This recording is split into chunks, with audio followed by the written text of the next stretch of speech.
Jason's Academy, Social Science, Class 7th, Geography, Lesson 5, Natural Vegetation and Wildlife. Hello students, today we are going to start Geography, Lesson 5, Natural Vegetation and Wildlife. As we cannot say with certainty that how and when life began. It is believed that life first evolved in water, and as time passed by, it went on diversifying into different species. Plants, animals, and humans are important forms of this diversification. Our Earth is the only planet in the solar system where life is possible, and it makes our Earth a unique planet. Life on the earth is divided into plant life, which is also called flora, and animal life, which is also called fauna. So, let's first understand that what is natural vegetation. Natural vegetation means the plants that have not been grown by humans. It does not need help from humans and gets whatever it needs from its natural environment. There is a close relationship between height of land and the character of vegetation. With the change in height, the climate changes and that changes natural vegetation. The growth of vegetation depends on natural and temperature and moisture. It also depends on factors like slope and thickness of soil. It is categorized into three broad categories: forest, grassland, and shrubs. Now, let's see the meaning of wildlife. Wildlife traditionally refers to birds, plants, animals, etc. that are wild and live in a natural environment. Now, let's see the types of vegetation in India. First, tropical evergreen rainforest. Second, deciduous or monsoon type of forest. Third, dry deciduous forest. 4. Mountain forest. 5. Tidal or mangrove forest. 6. Semi-desert and desert vegetations. First, understand about the tropical evergreen rainforest. The tropical evergreen rainforests are found in the areas where precipitation is more than 200 centimeter. They are largely found in the northeastern region of Arunachal Pradesh, Meghalaya, Assam, Nagaland, the Western Ghats, the Tarai areas of the Himalayas, and the Andaman groups of islands. They are also found in the hills of Khasi and Gentilia. The trees in this area have intense growth. The major trees found in this area are sandalwood, rosewood, gurjan, mahogany, and bamboo. It has copious vegetation of all kinds: trees, shrubs, and creepers, giving it a multi-layered structure. The elephants, monkey, lemur are the common animals found in this area. Let's understand deciduous or monsoon type of forest. The deciduous forests are found on the lower slope of the Himalayas. West Bengal, Chhattisgarh, Bihar, Odisha, Karnataka, Maharashtra, Jharkhand, and the adjoining areas. The precipitation in this area is between 100 cm and 200 cm. Teak is the dominant species seen in the area, along with the deodar, blue gum, pal, ash, sal, sandalwood, ebony, arjun, khair, and bamboo are also seen.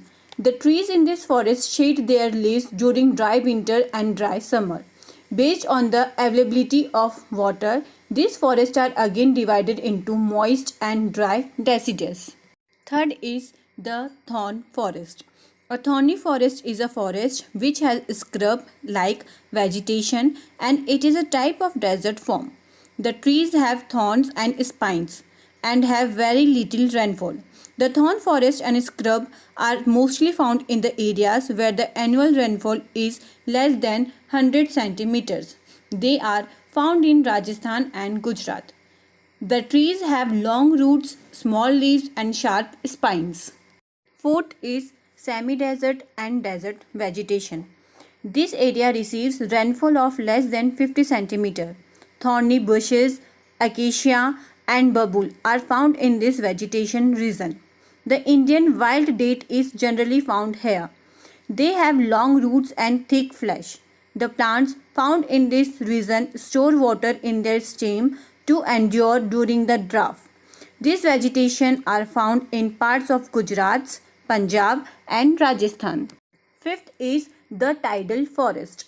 The tidal or mangrove forest grow by the side of the coast and on the edge of the deltas.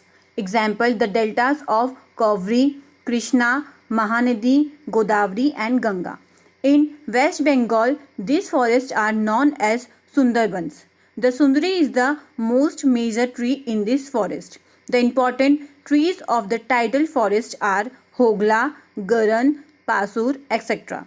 This forest is an important factor in the timber industry as they provide timber and firewood.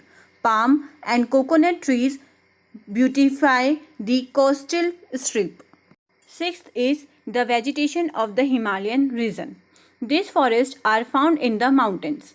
Mountain forests differ significantly along the slopes of the mountain.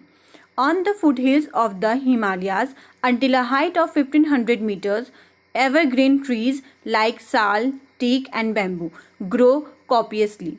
On the higher slope, temperate conifer trees like pine, fir and oak grow.